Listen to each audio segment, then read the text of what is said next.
Hey everyone, this is Kyle from Money at 30, and today I wanted to talk about a recent travel purchase I made, the Away Zip backpack, and specifically I wanted to mention how I used my Chase Ultimate Rewards points to purchase it.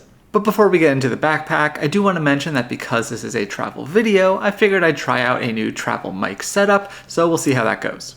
So if you're not familiar with Away, they're a luggage company that's grown to prominence over the past few years, and in addition to offering a variety of suitcases, they also have some backpacks and other bags. So up until now, I've actually been a big fan of messenger style bags, including this one that I like because I could put it on my back and then quickly sling it to my front if I was on public transit or something like that. The only problem is that I noticed that with the more gear I was carrying, this was getting bulkier, and then putting all of that weight on one shoulder was really being an issue. So after going to Away's website and checking out a couple of different options, I landed on the Zip backpack model. Now I'll admit off the bat that the color that I ended up getting, which is moss, was not my favorite, but it was the only one in stock at the time, so I went with it. I do like it more in person than I did in the photos, so hopefully that's the case for you too if you're not a fan of it, how the way it looks on camera. There were a few different reasons that I ultimately landed on this model, and one of them was the laptop compartment in the back. In this laptop section, there's also an extra sleeve for a tablet, and to my surprise, my 11-inch iPad with the Magic Keyboard still on goes inside of it, albeit it's a bit snug, so I actually have to take the Apple Pencil off and then put it back on separately. That said, one concern I did have was that I would feel the laptop on my back, and that's actually not the case at all, at least not in the few times that I've used the bag so far. Since my tablet and my laptop are two of the main items that I'm going to be taking with me anytime I travel, it's nice that they have their own space that leaves the whole middle section for whatever else I need. And speaking of that middle section, another thing I really liked about the Zip backpack model was the clamshell design. As you can see, the two zippers go almost all the way to the floor, allowing the bag to open further. However, there is a little flap on each side, so it's not a complete clamshell, but it still gives you some extra access.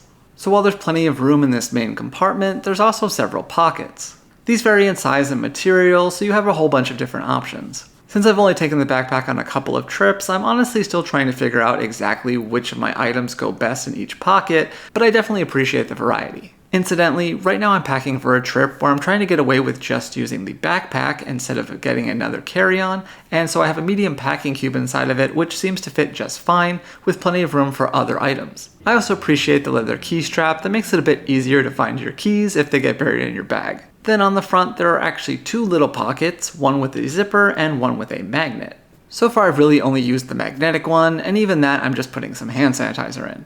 Meanwhile, the zipper one can actually be a little tough to open if your bag is full, and is especially true if you're holding a camera in one hand. Finally, on the back is a quote-unquote secret pouch, which can really only be so secret if every review and the pictures on the website show where it is. Still, given how hidden this pocket is, and because it's right against your back, it's probably still a good place to keep a passport or some extra money if you're traveling. So in addition to the design itself, another thing that I really like about the Zip backpack is the quality of the materials. The bag itself is made of nylon, which has a really nice feel, and apparently also has some moisture wicking capability.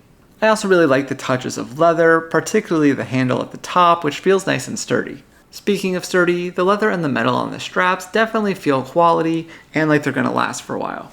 Although on the topic of the straps, I could use a bit more padding on each of them, but they've definitely still been comfortable nevertheless. The zippers on this bag also feel amazing, and in fact one of my favorite touches is that on the laptop compartment there's a little magnet so that the zipper stays in place. Now with all that, I should probably get into the price of the Away Zip backpack, which is $195. Actually, at the time that I'm recording this, the only available version of the full-size Zip backpack is a leather one for $245. Alternatively, there's also the small version of the Zip backpack, which is nylon and is $175. As for the one that I bought, $195 is definitely on the expensive side for me, but I wouldn't call it outrageous per se. And while I'm sure I could have purchased a JanSport or something else that was a lot cheaper, I don't think that would hold up as well over time. I know I've only been on a few trips with the Away Zip backpack so far, but it does seem like a really well-built bag that will last me a long time. Of course, another reason that the $200 price tag didn't scare me off as much as it normally would was because I knew that I was going to be cashing in some Chase Ultimate Reward points thanks to the Chase Pay Yourself Back program. If you're not familiar, Chase launched the Pay Yourself Back program last year and initially made it available for things like grocery store purchases and dining.